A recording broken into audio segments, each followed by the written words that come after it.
নমস্কার, কেমন আছো? নিশ্চয়ই খুব ভালো আছো। আমিও ভালো আছি। আরে আমাদের এখানে তো মেলায় মেলা গো, বই মেলা, শিশু মেলা, পাখি মেলা, নাট্য মেলা সব চলছে। চলো না আজকে যতটা সম্ভব দেখবো। বই মেলা আর নাট্য মেলাটাতে যাবোই। তারপর আবার আজকে রাত্রিবেলাতে আমার ভাইপো আসছে বাড়ি থেকে, দেশের বাড়ি থেকে। সেখানেও আনন্দ আছে। চলো, পৌঁছে গেছি বই মেলা, নামা যাক। এই দেখো দেখো, ওই গেটের পাশে ওই যে গাঠিয়া ভাজা, তারপরে তোমার ওই কি বলে ওই যে জিলিপি গরম গরম, ওই যে দোকানটা, ওই দোকানটা দেখলে কিন্তু আমার হেভি লাগে, নস্টালজিক হয়ে যায়।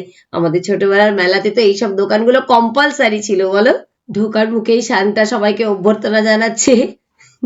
আর এদিকে তিনজন শিল্পী বসে পোর্ট্রেট আঁকছেন, লাইভ পোর্ট্রেট, পার পিস মাত্র 100 টাকা। আর এই যে ডাক হরগড়া কিংবা এই টানা রিক্সাটা, এই এনারা কিন্তু সত্যিকারের মানুষ গো। অভিনয় দেখে মুগ্ধ হয়ে গেছিলাম আমি। নেপালে না আমার বিশ্বাস হচ্ছিল না, তারপর গেলাম সামনে নিজের চক্ষু কর্ণের বিবাদ ভঞ্জন করতে। যাই বলো, এমনি অভিনয়ের থেকেও এই অভিনয় অনেক কষ্টের। উনি তো আমার সঙ্গে সুন্দর করে একটুখানি রেসপন্স করলেন, ভালো লাগলো, আমি অ্যাপ্রিসিয়েটও করলাম। ওনারা খুব খুশিও হলেন গো। আমি জানি না ওনারা কত পান, তবে ওনাদের ভালো পারিশ্রমিক পাওয়া উচিত। তোমাদের কি মত বলো তো? এমনি ক্যারেক্টারে অভিনয়ের চেয়ে এই অভিনয় কি বেশি শক্ত? আমার মতো কি তোমরাও ভাবো? জানিও তো। আর এই মেলার মাঠের মাঝখানটা সাজানো হয়েছে একটা পুরনো কলকাতার ট্রামের আদলে, মানে ওগুলো স্টল। আর ট্রামটাকে টানছে কিন্তু দুটো আসল ঘোড়া। একটু লক্ষ্য করলেই দেখা যাচ্ছে। অবলা প্রাণী তো অভিনয় জানে না। বিখ্যাত প্রকাশনার স্টল, সাজানো গোছানো কর্নার, সমস্ত কিছু লাইভ ফাংশন, সমস্ত কিছু উপকরণ রেডি, কিন্তু দেখো মাঠটা প্রায় ফাঁকা, মানুষ কই। আমরা কি বই পড়তে ভুলে গেলাম গো? কি জানি, ভালো না খারাপ, এই ব্যাপারে তোমাদের মতবাদটাও আমায় জানিও না গো। আমি কিন্তু বাংলা প্রিন্টেড বই এখনো ভীষণ ভালোবাসি, ছোটদের গুলোও ভালোবাসি জানো। স্বপন বাবু কটকট করে আমাকে দেখছে, বুঝতেই পারছিল না যে আমি এই বইগুলো নিয়ে কি করতে চলেছি।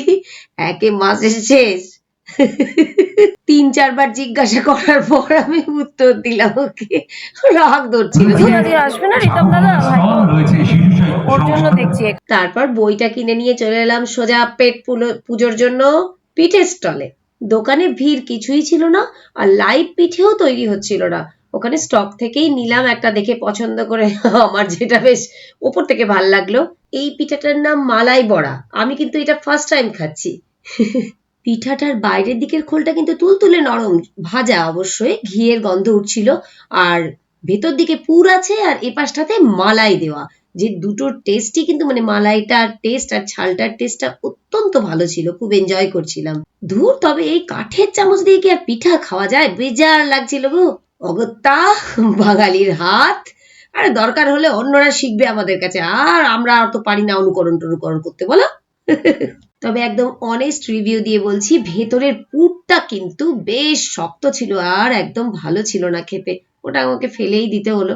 বই মেলা থেকে সোজা চলে এলাম আমরা নাট্য মেলায়। ব্যবস্থাপনা এলাহি। আমরা বসে একটা নাটকও দেখলাম। জলপাইগুড়ি থেকে টিমটা এসেছিল জানো।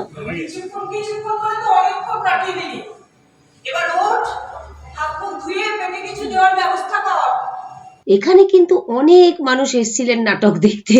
অনেকজন, দেখে বেশ ভালো লাগলো। আর একটা দারুণ নতুন জিনিস আমি এই নাটক দেখে বেরিয়ে দেখলাম জানো। এই দেখো, রানিং টয়লেট বা মোবাইল টয়লেট, পরপর সারিবদ্ধ টয়লেট, একটা ছোট বেসিন, প্রচুর জল, এবং তোমার একটা ছোট আয়নারও ব্যবস্থা আছে। সত্যি আমি কলকাতাতে এই জিনিসটা দেখিনি গো। নাটক টাটক দেখে বাড়ি এসে পেছনের দরজাটা লাগিয়েছি কি লাগিয়েছি না, পেছনে ঠক ঠক ভাইপো এসে গেছে। এসে গেছে, আওয়াজ পেয়ে গেছি।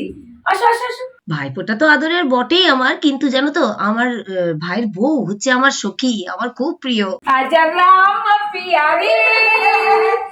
আমার ছানাটাকে দাও আগে। সখী, পরীক্ষা কেমন দিলে?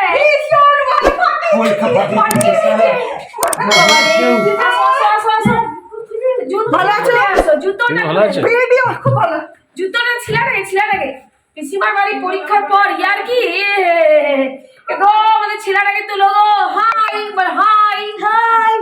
তারপরে ওর সাথে খানিকক্ষণ ওর মতো করে নাকড়াবাজি করে খেলা, ইয়াকে একটু আদর টাদর করে ঘরে ঢোকা হলো। ওই চই সবাই মিলে একসঙ্গে কথা বলছি, সে দারুণ মজা হয় গো। ওরা এলে থাকতে পারে না তো বেশি দিন, স্কুল আবার হবে, স্কুল খুলে যাবে। তারপর দেখো দেখো, ও বার করছে ঝোলা থেকে একে একে আমাদের জন্য কত কি বয়ে বয়ে এনেছে গো ওরা। আরে বলছি, দাঁড়াও, তোমাদের পিঠে বানানোর চাল, বেগুন, এক গাদা পেঁয়াজ, টমেটো, ফুলকপি, মূলো, আর এই দেখো এতগুলো আলু, কচু। বাপরে বাপ, দেশের দামটা শোনো। এতগুলো সব 10 টাকা? 1 কিলো 10 টাকা।